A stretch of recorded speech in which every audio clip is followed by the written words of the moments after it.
రాజకీయాల్లో ఒక రకమైనటువంటి నిజాయితీ ఉండాలి. పవన్ కళ్యాణ్ అనేటటువంటి వ్యక్తి పార్టీ పెట్టినప్పటి నుంచి ప్రశ్నించడానికి అని చెప్తూ ఆయన కేవలం చంద్రబాబు నాయుడికి కొమ్ము కాస్తా ఉన్నాడు. కాబట్టి నువ్వు పార్టీ దేనికి పెట్టు, ప్రశ్నించడానికను, నీతి నిజాయితీ కట్టుబడతాను పార్టీ పెట్టి ఈరోజు ఎందుకు వైఆర్ ఆఫ్టర్ చంద్రబాబును ముఖ్యమంత్రిని చేయడం కోసం, చంద్రబాబుకు ఊడిగం చేయడం కోసం నువ్వు పార్టీ పెట్టాలా? అదేదో నేరుగా నువ్వు తెలుగుదేశం పార్టీలోనే జాయిన్ అవ్వచ్చు కదా.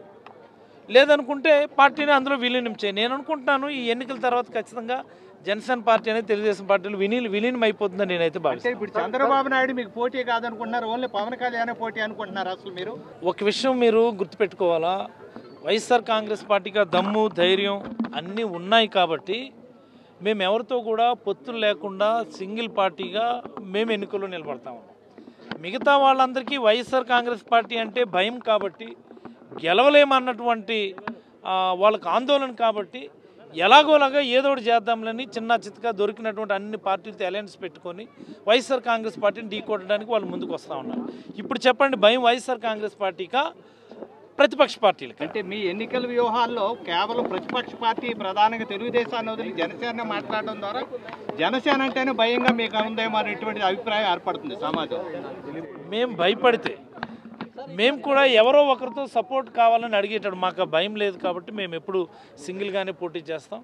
వాళ్ళకి అవకాశం లేదు, భయము ఆందోళన కాబట్టి అందరూ కలిసికట్టుగా జగన్మోహన్ రెడ్డి గారు అనేటటువంటి ఒక సింహాన్ని ఎదుర్కోవడానికి వాళ్ళు ముందుకు వస్తూనే ఉన్నారు. ఒక 3 రోజుల క్రితం కోర్టు ఇచ్చినటువంటి రూలింగ్, ఆ కార్యాలయాలు ఏవి తరలించకూడదు అని ఇంటరిమ్గా ఒక రూలింగ్ ఇవ్వటం జరిగింది. ఈ సందర్భంగా నేను ఉత్తరాంధ్రలో ఉన్నటువంటి విద్యావంతులకు కానీ, ఉత్తరాంధ్రలో ఉన్నటువంటి మేధావులకు కానీ, ఉత్తరాంధ్రలో ఉన్నటువంటి యువకులకు కానీ నేను అందరికీ ఒక విజ్ఞప్తి చేయదలుచుకున్నాను. మనకి స్వాతంత్రం వచ్చి 70 సంవత్సరాలు అయింది. ఆంధ్ర రాష్ట్రం ఏర్పడి 65 సంవత్సరాలు అయింది. అనేకమైనటువంటి అభివృద్ధి కార్యక్రమాలు లేకపోతే సంక్షేమ కార్యక్రమాలు ఈ 6-7 దశాబ్దాల్లో ఈ రాష్ట్రంలో అవలంబించినారు. ఇన్స్పైట్ ఆఫ్ ఆల్ దీస్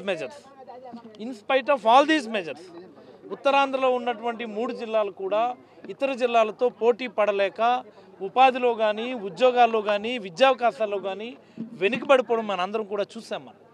మరి దీనికి ఒక బలమైనటువంటి సమాధానం చెప్పాలి అంటే ఒక పెద్ద రాజకీయ నిర్ణయం జరిగితే తప్ప ఇది సాధ్యపడేది కాదు.